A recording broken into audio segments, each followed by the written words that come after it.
Welcome back for day 3 of the Black Student Success Podcast with Blue Educational Foundation. I'm your girl, Naché Thompson, Rack City, and we have some esteemed guests. My co-host for the day, Ms. Naché Thompson, who is the coordinator of diversity and equity in Redlands Unified School District. We also have Dr. Wil Greer, who is the director of Department of Equity and Targeted Student Achievement, also known as ETSA at San Bernardino Unified School District. Excited to be here with you all today, especially as we talk about our Ndinkra symbol for today, which is Adinkra Hine, which essentially means, symbolizes authority, excellence, and this importance of visionary. And I think that for you all being in your positions, it's important that we talk about it in reference to what does it look like when we talk about Black student success, and how could it actually work to not only influence folks who are looking to be in your positions, but also other students, other educators who are just looking to move the needle for Black students in the IE. So with that being said, before we get into the nitty gritty of our questions for today, what you're going to know about me, Naché Thompson, is that I love the opportunity to get to know you, but also, since this is our claim to fame, we have to have an opportunity for the world to get to know you. And so how we do that is through these kind of lightning round, this or that questions. Reading a book or listening to a podcast. I think I know this already, but please.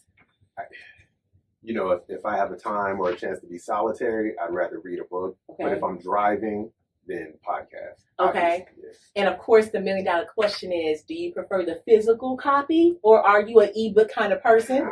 Nah, okay, just something about the page turning. I've tried to listen to some ebooks while driving, but you can't take notes. You can't write questions down. You can't, for me, I don't have the same opportunity to turn them into study guides. Yeah, absolutely. You're a writing the margins kind of person, huh? Yep. I see it. Okay, Naché, Lauren Hill, Eric Badu. Lauren Hill. That was easy. Like, it was immediate, too. Not even a question on the Eric Badu tip? I love the queen. Okay. The Miseducation of Lauren Hill, no skips. Okay, absolutely. Okay, and then my problematic fave, Dr. Greer, and there is a wrong answer. Okay. Sweet or savory grits? Oh, here we go. See, I'm just saying. We've had this conversation. There is a wrong answer. Listen, is it okay for me to disclose that I have been knowing you since you were in 4th or 5th grade? Absolutely. You're kind of like my daughter. Absolutely. So I feel like we've had this debate multiple times, Rack. And so the right answer is? Come on, man. My answer is butter and sugar. Unexpected. Butter and sugar, man. Breakfast. Okay. Breakfast. Yeah. Are you in agreement with that? No. Because I respect it, but why butter and sugar? Because you feel like it's a breakfast thing. My folks are from Louisiana, and we just grew up eating it with butter and sugar. Okay. With eggs and bacon, and as breakfast. All I'm saying is that oatmeal exists, malto meal exists, cream of wheat exists, all of those things. More than one thing can exist. Fair. Two truths. That's fair. Okay. And then let me see. Lastly, and I'll ask it to both of you all. So deep specialization. So basically, the expert in one thing, or a broad knowledge across many areas. So a jack of all trades. What's your preference? I think I would prefer to know a whole bunch about one thing, but also, have a little bit of a There's no both. It's either or. Then I pick, in that case, if you're forcing me to choose one side, then I pick deep specialization. Okay, interesting. Where you at with it? Oh, you are asking some really good questions here. You are asking some excellent questions. I mean, I spent the last 25 years of my adult life, kind of really learning more, thinking critically about education, right? Especially equity education. But, we just had a major milestone in our family with our kids going off to college this past summer. And so I just started law school in January, as you know, and so I'm making a little bit of a pivot here, right? And, and I think I'm going to have another 20-year journey or so there. Yeah. Okay. So I can appreciate both perspectives. Personally, I think a jack of all trades kind of person. So that way I think that it opens the door for relatability. So that way I'm like, I know a little bit about a lot of things, and then I'll be able to kind of use what I know to get my foot in the door, but then I'll be able to ask questions to be like, oh, okay, so that's how it really goes. I appreciate both perspectives, and I think that's an excellent segue into kind of our conversation for today. So as I said, our Ndinkra symbol for today is Ndinkra Hine, and again, it symbolizes excellence and this importance of visionary. And we chose this symbol for this day because as we're thinking about Black Student Success Week, I think that it helps us to honor, to bring to the fore of our minds, and really just to ground ourselves in that African proverb, with no vision, the people will perish, right? And I think that you all, again, being my top five educators for sure, I think that the way that I see it is that a vision is only as great or as strong as its visionary, right? You have to have someone that helps to create the vision and even shape the vision. But from my stance, more importantly, someone who's there to help steward the people and lead the people to bring that dream to fruition or that vision to fruition. And so I can appreciate you all for being here today, because I think that when we think about Black Student Success Week, most of it is about stewardship. Most of it is about leadership. And you all are in positions where you are leading teams to really give voice to the folks who are underrepresented. And so I appreciate you all for being here this morning. And so just to kind of get us into it, and again, as our claim to fame, I would like for you to kind of start us off with, tell us who you are. So tell us, who you are, the work that you do, and more importantly, why do you find your work especially critical, especially necessary? Can you tell us, in the words of Queen Latifah, ladies first, right? Go ahead. Well, I'm Naché Thompson. Right now my job is Coordinator of Diversity and Equity in Redlands Unified School District. And why is our work so critical? Because, like you said, there are times when our students' voices aren't represented in the decision-making room. And so it's important that we bring their lens, their voice into the room, and then also give opportunities for them to share their voice with everyone else. In terms of my background, I've been an educator for 15 years. I think it's my 15th year. Hey, come on, milestone. That's absolutely. I've been a high school teacher, support staff member, administrator, district administrator, and site district administrator. So got a lot of lenses. And then I'm also a mom. I have 2 Black boys. Yeah. And I think that's been my biggest teacher, because navigating educational spaces as a parent is very different than as someone who works in the district. Okay, and it has its issues and it's hard. And so it's taught me a lot about how to get what my kids need. And in doing that, get what other people's kids need too. Because if it's happening to my kids, I can sure it's probably happening to other ones. Absolutely. And if it's happening to my kids as someone who knows how to navigate the system, how do we kind of make sure that the parents who don't necessarily have the tools that I have still get what they need for their children? Okay. Please, can I? Wil Greer, father, husband, and educator. And I've been in education for 25 years now. I was a substitute teacher. I was a middle school history teacher. I was a program specialist in the San Bernardino Equity Department when it first opened, back when Dr. Lynn Cooper was our first director. And I left the district to go be an administrator and was a school district coordinator and a high school vice principal. Finished my PhD, became a professor. I was here at Cal State for 5 years. Met some cool people here in the room during that time, and it was really a blessing. And then I had an opportunity to come back to San Bernardino to be the director of the equity department, and that has been a blessing as well. And honestly, it's been the honor of my life. And so that work, San Bernardino City Unified is unique in that they have a policy. It's called the Targeted Instructional Improvement Plan. Right. And so that policy lays out specific goals in math, reading, A through G, or college and career readiness, access to advanced courses, family engagement, and training. And so when I got back in 2019, we were able to start sort of building, refashioning the department in such a way that we were working towards all of those goals.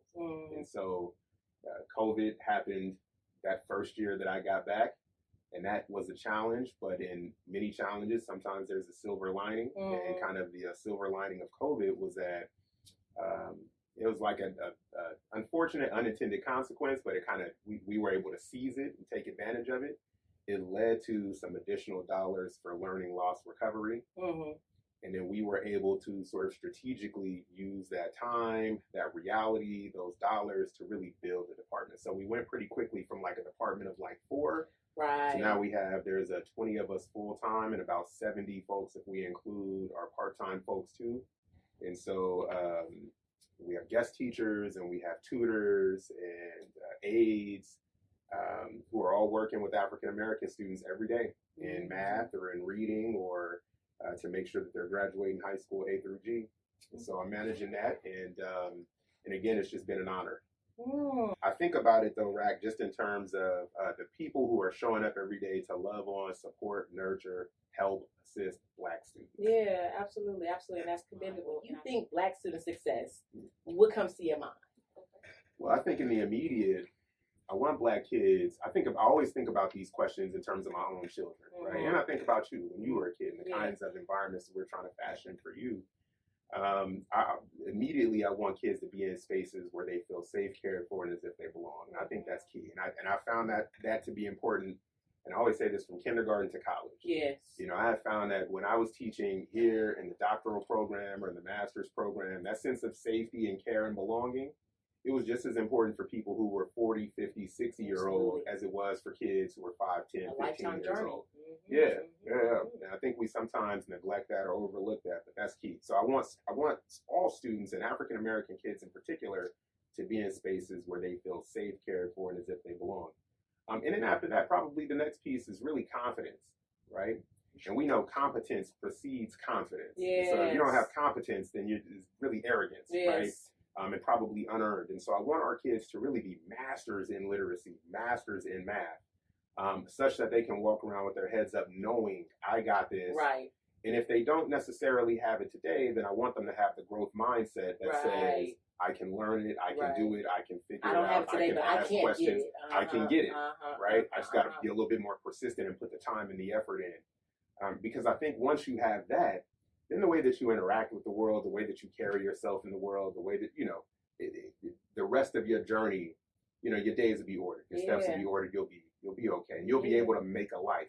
And I think finally, especially here in San Bernardino, we serve a community where about almost 95% of our students are socioeconomically disadvantaged, right? I really want my kids to be able to walk into a future that is bright, into a bright destiny and into a bright future where perhaps they come here, or they go to a UC, or they go to some other institution or to an HBCU, or even if they go to Valley, I want them to walk into a bright future and then turn that into a life that is meaningful, that is rewarding, that is rich. Yeah. Perhaps monetarily, but not just monetarily. Right. But I don't want poverty for them. I don't want homelessness for them. I don't want drug addiction for them. Yeah. Right? I don't want repeating cycles of poverty and trauma for them. Yeah. Right. Yeah. So to me, when I think about student success, Black student success, that's what I want. I want them to be confident. I want them to feel safe, cared for, as if they belong. And I want them to walk into an exceedingly abundantly bright future. And believe that it's attainable. And I want that for you. I wanted that for you since you were a little girl. Absolutely. And you've been getting it. But we are kind of conditioned to believe we can only achieve what we see. If my parents, if my uncles and aunts have only been X, Y, and Z, if they've only done X, Y, and Z, if everything I see is only X, Y, and Z, how do I even dare to be different? How do I even imagine that I could do something different, right? And have that concept of self-efficacy, that I could do anything that I set my mind to, but it goes hand in hand with, I need to see that first so that I can imagine myself in these positions. And again, why you all's work is so critical, because again, if I don't see Black educators, right, how do I know that it's possible to be a Black educator? I can't even imagine myself being a Black educator because I've never seen one. But and shout out to the Sankofa program, because I'm like, oh man, I've only been surrounded by Black educators. I only know. I've had more Black educators than I've had anybody else. What are you talking about? My standard is different, and so give me some. Yeah, I love both of your definitions and the way you capture your vision for Black student success. And I think that for me, it's just about all Black students reaching their full potential, whatever that looks like. That they're able to achieve their wildest dreams. That they're able to do that with joy. And I love what you said about self-efficacy. I think Black students, what I really want for them is to be able to co-create their destiny. Like, so whatever your path that you're going to take is, it's not happening to you. It's something you've co-created in alignment with your higher power, God. And that you are constantly walking towards a destiny that you feel ready to fulfill. I think that kind of helps to segue me into this other question. What role do you see Black educators, Black leaders, Black people, community, what role do you see them playing in contributing to this concept of Black student success? So keeping your definition in mind, what role do Black educators play in that? And then also, what role do they play in building the next generation of leaders? I think that Black educators are part of the village. Mm-hmm. So if you think about what it takes to raise a child, the old saying, it takes a village to raise a child, there's a community of people that are wrapping their arms around Black students in general, but it's specifically Black students to make sure they get where they're going, and educators are a part of that. I know sometimes there's this idea that Black educators are the authority figures and that parents are somehow like beneath them, but parents and educators, like I said, are co-creating. Right.